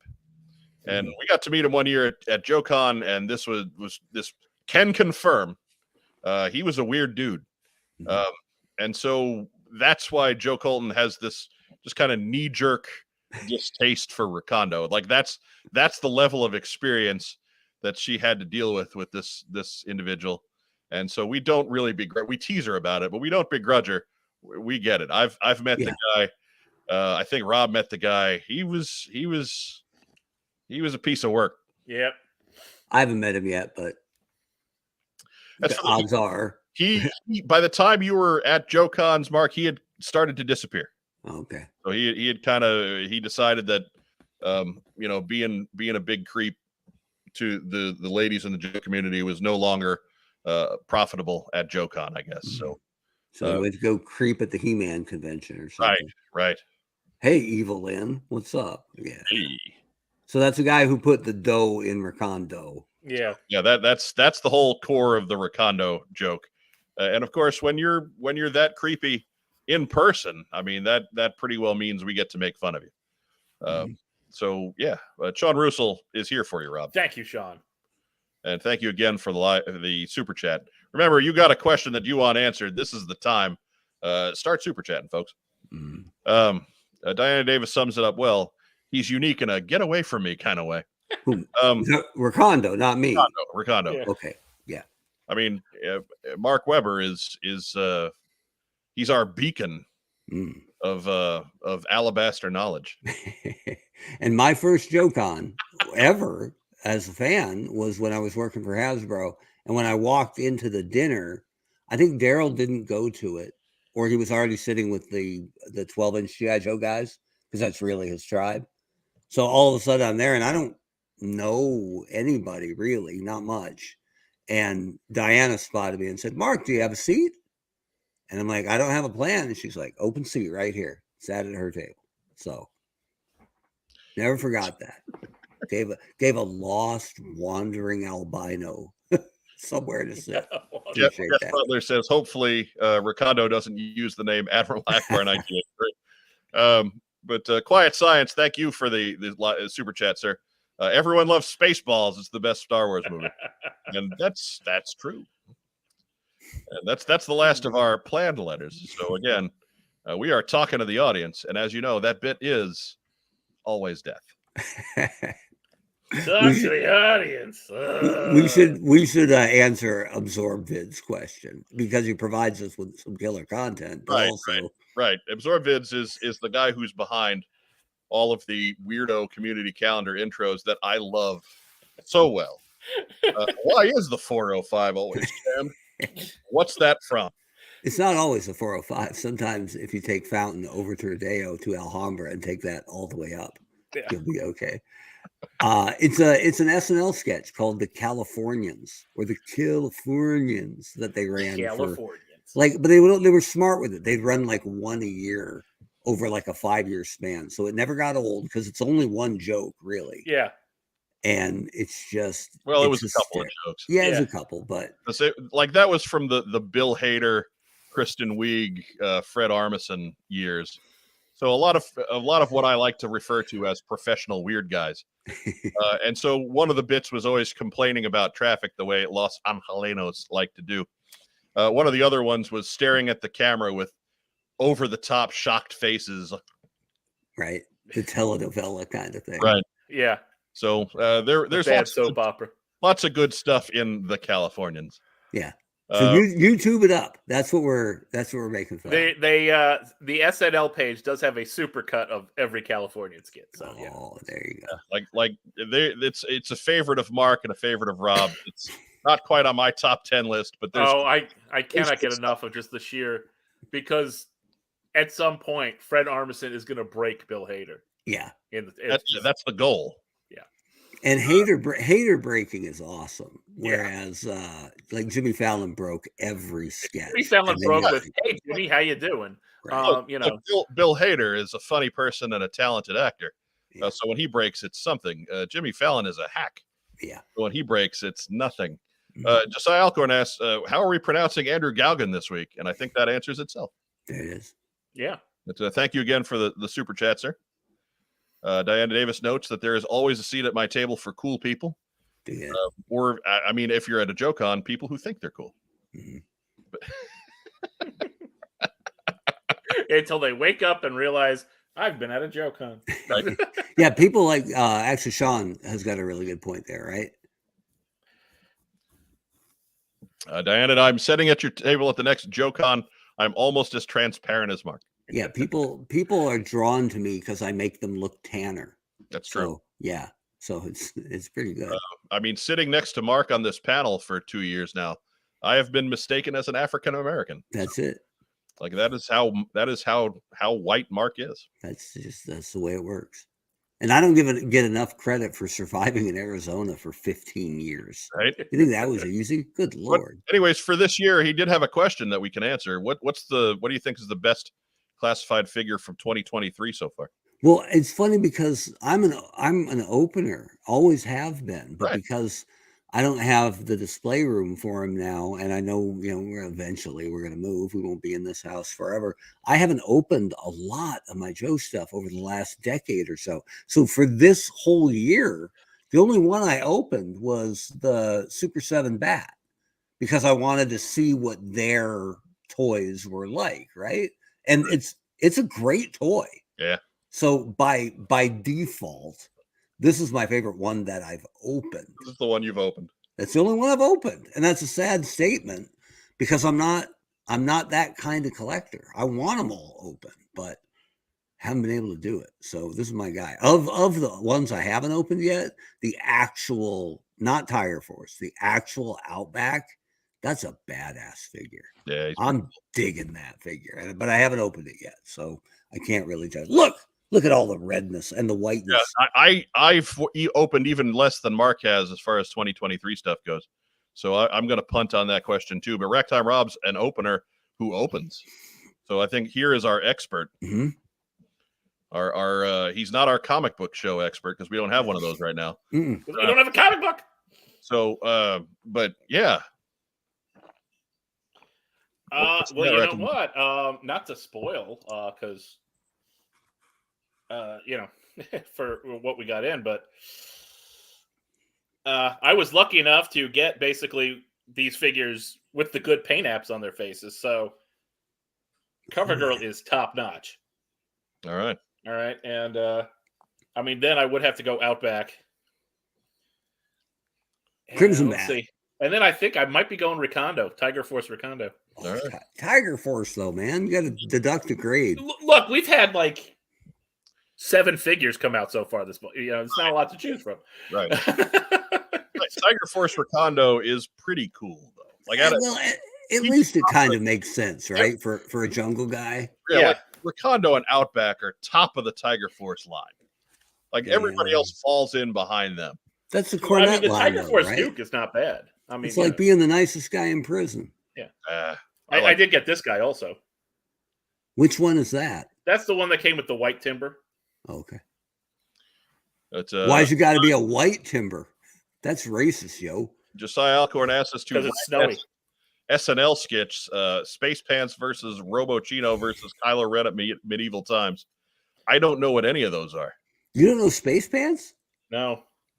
Oh my God. It was like a gangster thing in a Holiday Inn lounge, and they're sitting around a table talking about business and territory. And then out comes, I'll forget his name. Is it Ray Dinklage, who's the guy from Game of Thrones? Peter Dinklage? Peter Dinklage. He comes out wearing like a wig and like bright, shiny silver pants, and he starts singing about his space pants as the lounge act. I do remember that. And all right, I got to look that one up. That was funny. And I just remember the one line where he goes, "Have you seen my pants? No, you missed them. My pants are covered by the solar system. Space pants." Like, what the? Yeah. Like it was, it was funny. I can't say that it's one of those all-timers to me. It's a little too weird for that. The overall sketch is not that good, but when he comes out singing Space Pants, he's selling it. Yeah, he's selling it. He went for it. Here's your homework, all of you, if you like SNL at all. One of my favorite sketches ever ran at like 12:55 one night. You know, it was what they put on because they either wasn't going to go on and the show was running fast, or they're like, what's the shortest sketch that can fill this 5-minute thing? It's called The Potato Chip. And it's so good. And it has the guy as, oh shoot, who's the guy on Ted Lasso now? Jason Sudeikis. Sudeikis is basically playing Colonel Sanders trying to get an interview to be an astronaut from NASA. And the guy interviewing him has a bowl of potato chips on his desk between them that he very clearly states, "Please do not eat any of my potato chips because I am a super hungry." It shouldn't be funny, and it's so good. But it was also buoyed by the fact that it was on at 12:55 at night, right? Right. So, it's a sketch where the only thing hanging it on is that he's talking in an outrageous Colonel Sanders accent. Yeah. That's the whole thing. Yeah. It's so good. Yeah. I don't know why that one works, but it works. Yeah. And if you haven't seen it, and you're gonna see it, mute me for 10 seconds, because the thing that killed me is at the end when it falls apart, and he goes, "This did not go as I expected, so I will take my hemorrhoid donut and bid you adieu." Gets up, collects his hemorrhoid donut, and up he goes. Yeah. But I would have to say, out of the three of those, Space Pants is Robo Chino, I don't know. Kylo Ren at Medieval Times is that's some funny stuff. I don't think I've seen any of those three. Really? I've seen Kylo Ren on Undercover Boss, but that's the one I like. That's excellent. But Kylo Ren at Medieval Times is pretty good. So I would have to give the nod there. Okay. Sean Russell, thank you again, sir. Mark, it's great because we don't need X-rays. The doctor can just pull out a flashlight and see if anything's broken. Right. And that is, of course, in reference to your extremely death-like pallor. Right. When I finally go completely bald, which is probably like 3 years out, people will be able to check. People will be able to tell when I'm lying just by the way the veins in my head pulse. That won't be any fun. Take off the hat, Mark. Give us a check. No, because I got the hat hair. I'm not doing that live. Come on. You don't have enough hair for hat hair. It's cold. I can brush it forward. I'm still in the game. My dad was bald at 24. So I'm beating the odds. But once in a while, because my hair is actually curly. Yeah. My hair is actually curly, and I've been fighting that my whole goddamn life. Oh. So tonight I had like a ski jump in front that just would not be tamed. So fine. You get the hat. He had the Conan O'Brien. You had the Tintin going. So I couldn't fix it. Could not fix it. Like the front of a toboggan. Kudos to Tim Peterson for giving a shout out to What's Up With That. Yeah. Yeah, absolutely. That is, if that comes up in my YouTube feed, I'm watching them. But it's still the best bit is Sudeikis, right? In the red jumpsuit. Yeah. One time he came out as John Stockton in the little shorts and was just dancing like a maniac on the edge of the sketch. It's fantastic. It's a sketch that I think they did 9 times. And then one more time when they were doing the home episodes, they did a "What's Up with That" on Zoom, which was pretty funny actually. So yeah, that's one of my all-time favorites. "What's Up with That" is all-timer, no question. When he would have I think there was one where he had Morgan Freeman on, and he never got to say a word. No, got to say less than Lindsey Buckingham. No, Morgan Freeman spoke. I think he was there with Ernest Borgnine. Yes, There you go. Morgan Freeman, Ernest Borgnine, and of course Lindsey Buckingham. Trivia question: who once served Ernest Borgnine a club sandwich at Sherry's restaurant in Bend, Oregon? Bam! All right. Yeah. Ernest Borgnine, star of Super Trooper. Oh yeah. Not Super Troopers. Super Trooper. Super Trooper. Yes. No, Super Scooper. Super Not to be Scooper, confused with Super Fuzz. Different movie. Right. Yeah. Super Scooper. Oh wow. Terrible movie. Wow. Woof. Anyways, that's what Ernest Borgnine was a professional. He cashed the check, damn it. Mm. But Josiah Alcorn says Robo Como was the Rock episode. I remember the first one, but I don't remember most of the other Rock episodes. That first one with the Rock was fantastic, and he hasn't quite lived up to that since.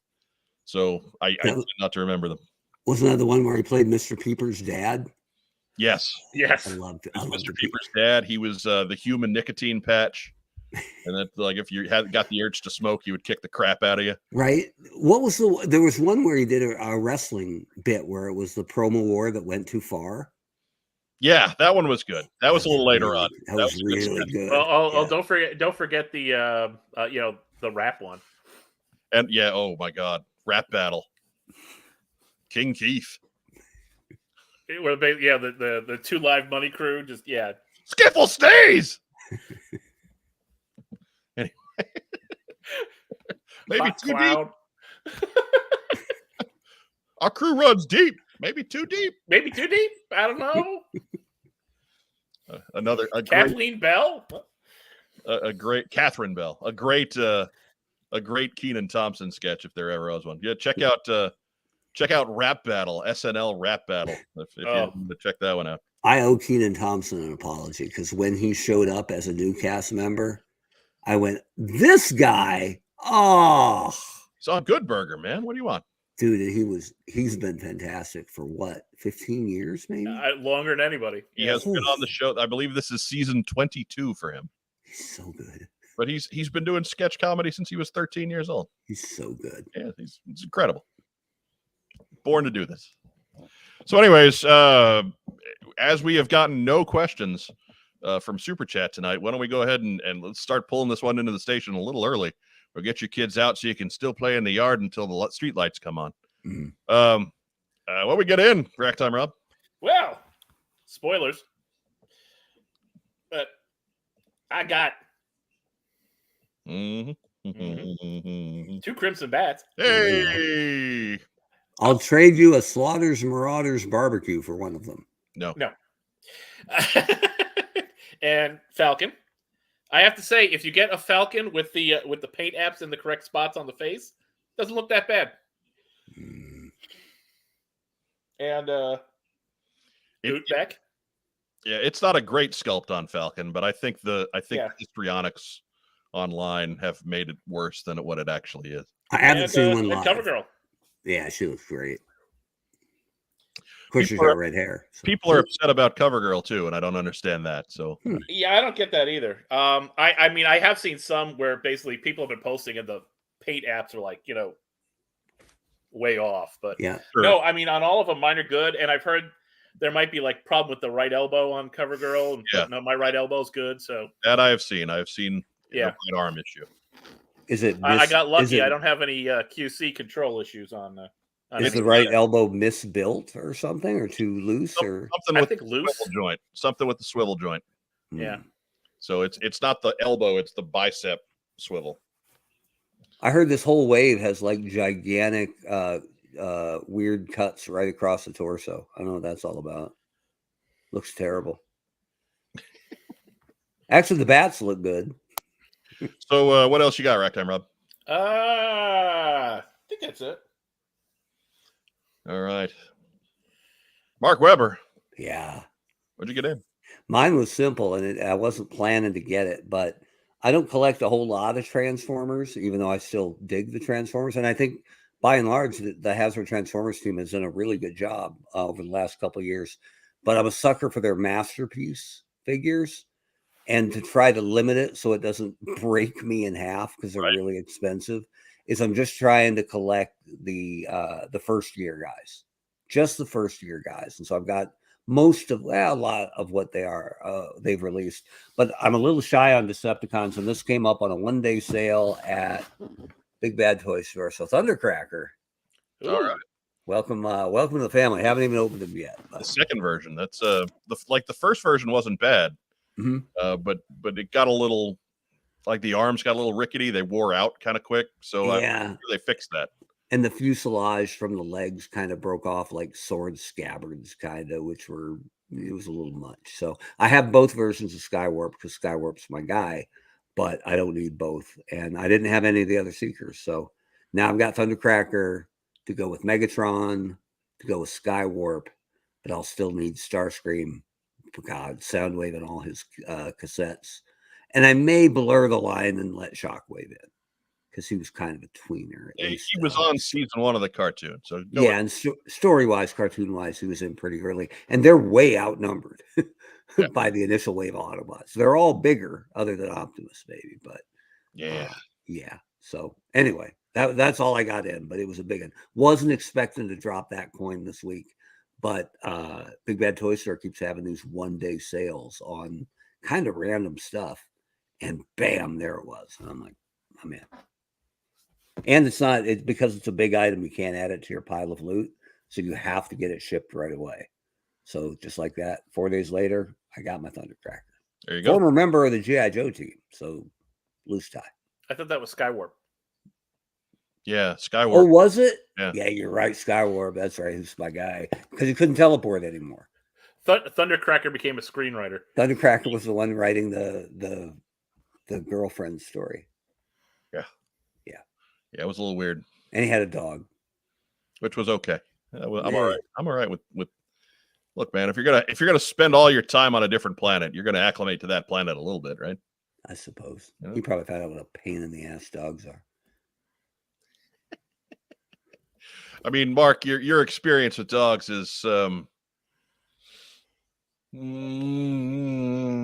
unconventional. Non-traditional, perhaps. I dare say below average. Yeah. not to come down too hard on poor Emma. They seem nice, right? I think you just haven't had the right dog, man. And mind you, I had the right dog. I like cats. I'm not a dog guy. But I'm just saying the dogs in general are pretty cool. Yeah. So maybe you just haven't had the right dog. No, I'm not saying dogs are bad. They're just, by comparison, they're a lot of work. Man, they're a lot of work. Compared to a cat, where he's like, where's the food? Where's the litter? Where's the remote? Right, because I got to hide that. Yeah. No, because he likes to watch his shows. His programs, he calls his them. stories. His stories. There you go. So that's all you got in, Mark? That's it. All right. That brings us to, oh, wow, we're all out of order here. Oh, man, I'm feeling queasy. So it's back to me for what we got in.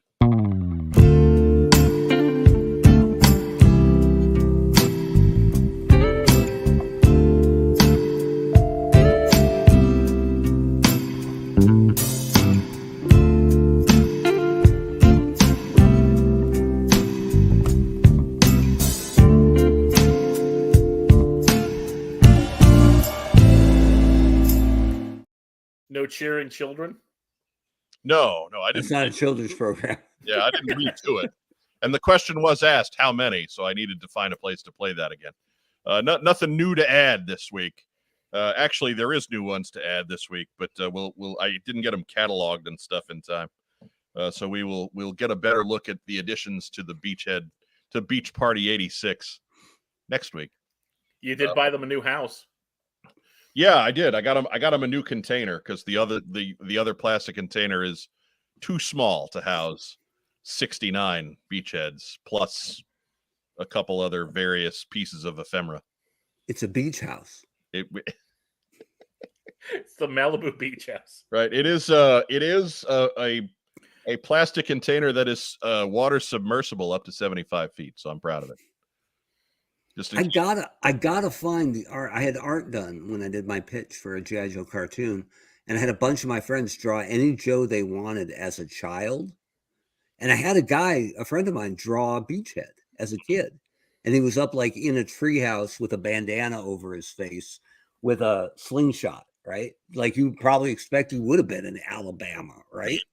I gotta find that for you. because I wouldn't want to be a part of society on the ground either. No. Yeah. Crotch intact though, so Yeah. could have been anybody under that mask. Right. Look, man, most of that group of 69 are becrotched. Mm-hmm. So They're crotchety. All I'm saying is this broken crotch thing. I am single-handedly turning that into an urban legend. No. You're making it worse. No. You are, because you're hoarding the good ones. But you're brilliant because you're going to put the value of your own Beachhead collection through the roof. It's like Goldfinger's plot in the movie. Yeah. Torpedo Mike asked, shouldn't we be at 70 plus? We are. I just gotta, like I said, they have not been cataloged. They have not been properly onboarded. And plus next week we got our birthday episode next week. So I got to have something special for year 12. Right? You can't go into that with no new Beachheads. Is the beach house's translucent at Mark? Yes, it is. Translucent, man. That's a little rough. I prefer opaque. It is. And Nomads Wandering has called me a dick hoarder. And that's sure. Basically. Sure. That Mike here is Ari. He's addicted to the crotch. It's Chow. Mark Webber's a Skywarp guy. That right. That's my first Transformer ever. He's my all-time favorite too.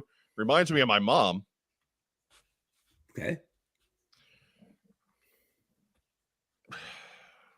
It reminds me of Maybe mom can my teleport. mommy. You're the man, Weber. The man. I'm digging that. Look, man. I am. The Holy Trinity for me: Prowl, Grimlock, Skywarp. Those are the guys I got. Because Those three, and then 4 and 5. But there's a break before 4 and 5. Springer and Roadbuster. Those guys rock. So okay, there's my Roadbuster. Yeah, Roadbuster's a badass. Because remember, the original toy was from the Dorvac line, right? Yeah, he was. Basically, he's one of the deluxe Autobots. Yeah, from him and Whirl 1985. that came out together, and Whirl was weird looking, right? Yeah. But Roadbuster looked like, as a Jeep, he's kind of a brick, right? But as a bot, he looks like Gundam Transformer. He was a badass, and they never really wrote him into anything. no. So he was like this, this unknown guy, but he was just an absolute beast. And somebody drew, I forget if it was in the Last Stand of the Wreckers or one of the Transformers bits. They did a bit where it's the hero shot it's the Guardian shot of them all walking down a hallway. And he's so much bigger than everyone else. They put him in the back, of course, but his giant shoulder pads are scraping the ceiling as they walk forward. And I'm like, that's it, man. Yeah. Hero entrance. IDW did a whole bunch with Whirl. But Yeah. That's about it. Good stuff, too. And they killed off Roadbuster right after I left the Transformers brand.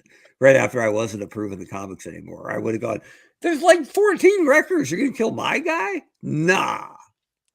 And of course, Skywarp reminds Hans Chow of his mom. That's it. I His always mom like can teleport. I like the idea that I like this. He was a jet that could teleport. So he should have been like the world's greatest assassin. But instead, they made him just like an idiot. A doofus. Yeah. Yeah. So he liked to teleport behind people and go boo. Yeah, he was a practical joke dick. Yeah, that was pretty much it. So Okay. As my mom got me the Transformer, I need to clarify. Well, okay then. okay. I mean, we figured that was probably it, but you know. All right. Well, Hans Chow has excellent taste. There you go. Maybe his mom could teleport. We don't know. Nomads Wandering says, my first Transformer was Huffer. This might be why I'm not a fan of that property. You Kind of a rough go. You know who is a fan of Huffer? Southerners. Huffer? Huffer!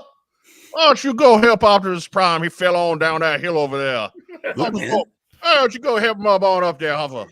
We've talked about it before. Mike's favorite G1 Transformer is a little unusual, right? Sideswipe. Oh, I thought your favorite was Trailbreaker. No, Trailbreaker was my first one. Oh, was your first? Okay. First, but I am a Sideswipe guy. Sideswipe's awesome, but a lot of people like Sideswipe. Right. I'm a little basic that way. He's a red Ferrari with a jetpack. I mean, it's tough to. You can't overthink that. Yeah. Thank you, Quiet Silence. Speaking of moms and toys, mine said GI Joe is too violent. Let me have a toy called Switchblade.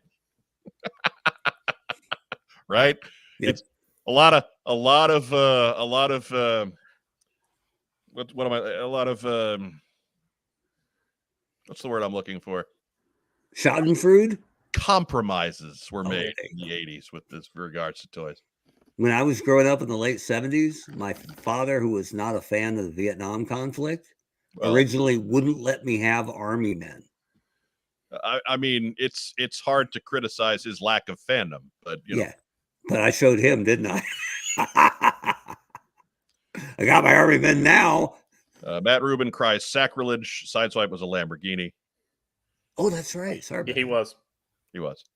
I again, you can't overthink that. He's a red sports car. I'm in. We've been watching Magnum. Diana Davis says, mine was Psykill. My mom didn't know that GoBots weren't Transformers. Well, they are now. Yeah. And they're also canon in the Marvel universe now, in the MCU. Because Drax beat up Psykill in the Christmas special. They're canon as toys at any rate. So yep. Or popular characters or something. I pitched that as a box set for Transformers, just to do the big GoBots, right? And they were like, "Yeah, that's not happening." Okay. Our little brother would have probably bought some nice ass GoBots off of you, Mark.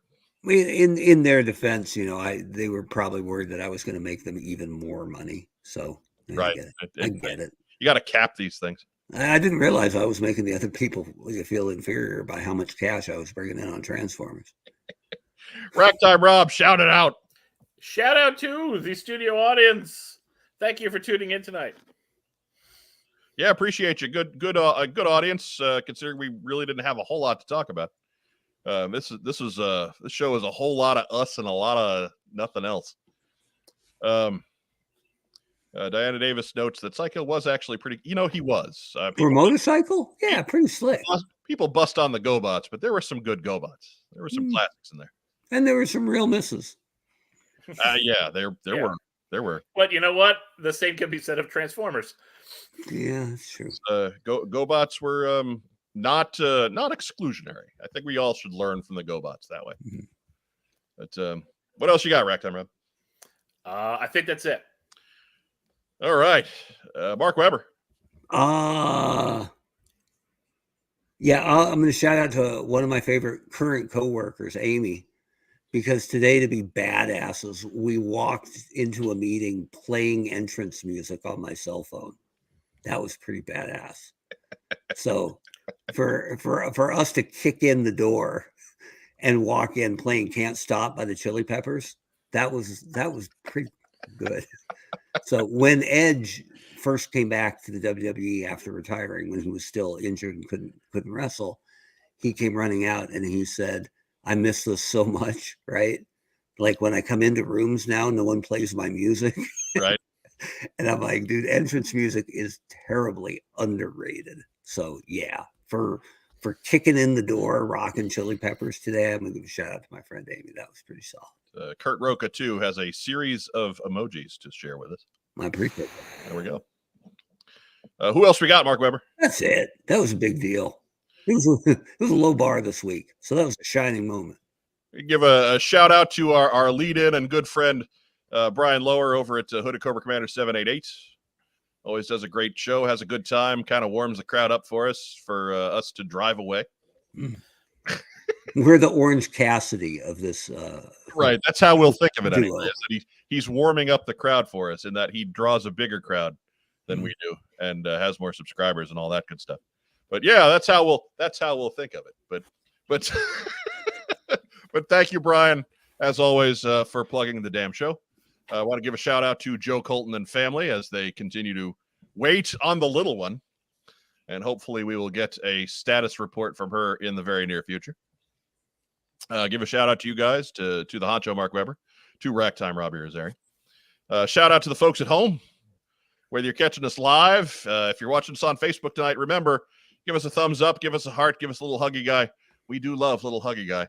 Get those algorithms twirling for us over there. If you're catching us here on Facebook, give us a thumbs up, subscribe to the channel, comment down below, share us in all of your social media circles, be that Facebook groups or Reddit pages or whatever, because nothing beats word of mouth as far as spreading the word on podcasts. And frankly, you guys are pretty ride or die with us. So the more the merrier, if that's the kind of crowd you're bringing in. We appreciate that. If you're catching us on recording, thank you for doing that too. That counts just as much as catching us live. We rely on you guys just as much. Please do all those cool YouTube things as everyone else does. If you're catching us on Podbean on our audio only, or wherever your audio pod are found, go ahead and subscribe to us there too. If you need to, leave us a review. We haven't had a good 5-star review in a while. That'll help get things going in those circles too. You guys are still a pretty significant part of our audience, so we do thank you for that. You know how it is when you're on the air for 12 years. It's sometimes tough to break those habits. But next week, April 25th, is our 12th birthday. It's a celebration. So it will be the What's on Joe Mind 12th anniversary Fandango. We do have a special guest lined up. We will let that slip a little later in the week. And hey, speaking of anniversaries, I forgot. 2 big anniversaries today. Yes. The 85th anniversary of the release of Action Comics #1. Okay, all right. Happy 85th birthday, Superman. And the 100th anniversary of the opening of the house that Ruth built, Yankee Stadium. There you go. And Bart says today is his anniversary with the missus. What are you doing here, dude? But happy anniversary to you, Bart. Shout out to you there. And to Mrs. Bart. And to Mrs. Bart. Probably a bigger shout out there because she's got to deal with Bart. Well, and she's 6'6", so. Well, he's 6'6", so. That's why they work. I mean, she might be 6'9". Who knows? Maybe Bart likes tall women. Only Beachhead is 6'9". Hey-o. Anyways, as our friend Vagon likes to say, stay safe, and if you can't, be careful. That's about all we got for this week in What's on Joe Mind. We'll be back next Tuesday at 9:05 on the Superstation. For a week where nothing happened, we got 2 hours out of it. We can blather with the best of them, gentlemen. We can do anything. No joke. But again, for my for my co-host, Racktime Robbie Rosari, the honcho Mark Weber, I'm Mike Rosari. Be sure to join us next week, Tuesday, 9 p.m., give or take, here at What's on Joe Mind, for another great episode. And join us in our 12th anniversary celebration. We will see you then. Have a great rest of the week. Beer.